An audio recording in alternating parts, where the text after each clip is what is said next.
A highly unusual situation going on here, given how much the market is corrected, anticipating slowdown in earnings and a recession and a Fed gone wild with another 75 and potentially another 75 after that.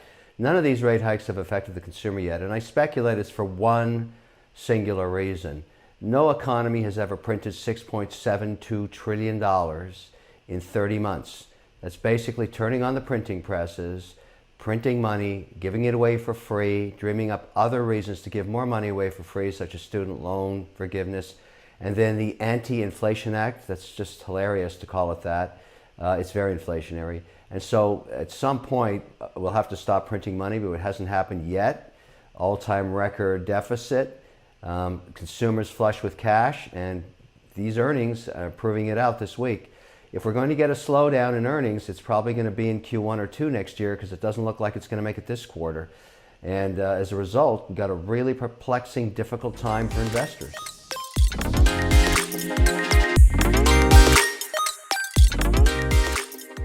Hello guys, and welcome to another video of Crypto Money Talk. Well, the inflation fears come from the CPI number, which was over 8%, and that is inflationary. However, there's a new narrative going on in the market with investors regarding how the CPI is constructed.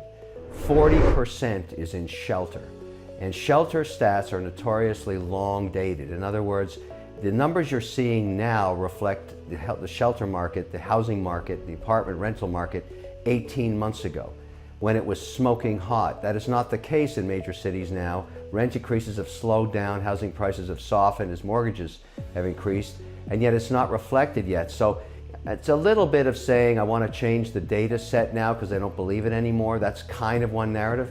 But even though it's sitting at over 8%, the market is willing to fibrillate, waiting for more earnings validation that we actually have a slowdown. It's simply not there yet. And so if the Fed keeps using this 8% number and keeps ratcheting rates, they will overshoot. I have another index, Las Vegas, which I've never seen it fuller than it was last week at the Web3 conference. You couldn't walk in the aisles. It was so jam-packed. Casinos jam-packed, restaurants jam-packed, traffic jam-packed. So that pent-up demand is certainly there. Recessions start traditionally with a rise in unemployment.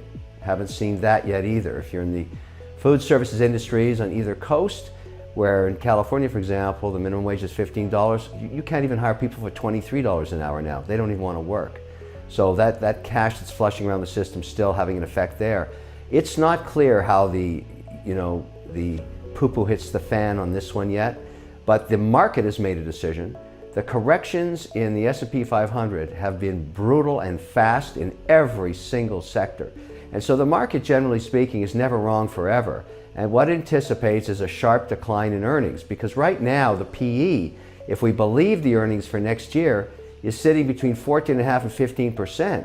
Well, that's getting close to a bottom. I mean, you could argue the bottom would be 12x, which is really, really low earnings for the S&P. But here we are at 15. I mean, I'd argue it's time to start nibbling. You can't guess the bottom, but my goodness, just on a strong index basis, you could go into this market saying to yourself, regardless what the correction is, 2/3 of it's baked in. Well, Biden has to talk his book because he's only weeks away from a midterm where he's threatened right now to lose the House. Nobody knows what's going to happen in the Senate. What they wanted to have happen was that there's some indication of a slowdown in inflation. They didn't get that. And their gas prices in some states are on the rise. That's never, ever good for the incumbent, regardless of what party they're in. Inflation really kills you at midterms, and that's what they've got. So also, if the Fed raises another 75 basis points before, which they will do before the midterms, that's not helpful either. So it's a really difficult act that he has to, higher wire act he's got to do. Biden's got to talk his book and try and keep as many of his candidates in the game as they can. You know, when we talk about politics, abortion was the issue, and that seems to have been shifting now in the last few weeks to inflation and the cost of protein like chicken and food goods and gasoline back in the fray again. So, you know, these things are binary. They're very difficult to call, but it does matter to you as an investor what happens in the midterms. There's no question about that. Well, in the polls, and all of us buy services that are investing to get this data every day, they're about 6 seats ahead. And I've learned in the past that means nothing. There's no guarantees on anything. But right now that would be the House. You can't call the Senate. So let's say the House flipped. The good news on that is all new bills, all new initiatives that are not bipartisan bills, in other words, ramma-jamma down your throat bills like the student debt thing, ramma-jamma bill like anti-inflation bill. I mean, nobody wanted to vote for that on the other side of the aisle. So those kinds of bills are dead for the rest of this presidency. There'll be total gridlock. And that is a good thing. The markets love gridlock. Markets like a pause that refreshes. We need a pause. The printing presses have gone insane, and that's why we have inflation in the first place. I mean, for all the talk about inflation, you print $6.72 trillion in 30 months. What the hell did you think was going to happen? Of course there's going to be inflation. We started with the Green Initiative in the US. We gave up our oil independence. That blew up in everybody's face in the form of high gasoline prices. Now he's talking to dictators in Venezuela, flying over to see the Saudis, asking them not to stop production. They don't care, it's obvious. That's not great. But at the same time, it does make us do a little soul searching in the US about getting back to energy independence, and there's a lot of pressure on that given what's going on in Germany. So all of this ends up being a market consideration. Right now, oil is being capped in price by those bears that are concerned about a global recession and use of energy. But not every country is buoyant with the consumer as the US is, because the US dollars cause lots of headaches in other currencies. You know, when you look at the value of currencies in other nations against the US, it's getting very tough for them. I don't see anywhere you can be safe right now. You have to kind of tread water. I continue to add in 2 areas really high quality US S&P 500 companies, of which I buy 100 of the 500 in an index from ALPS called OUSA. It's an ETF, anybody can buy it. I'm not recommending it, I'm just saying what I use. And then I use another ALPS ETF called OUSM, and that is 200 names in the Russell 2000.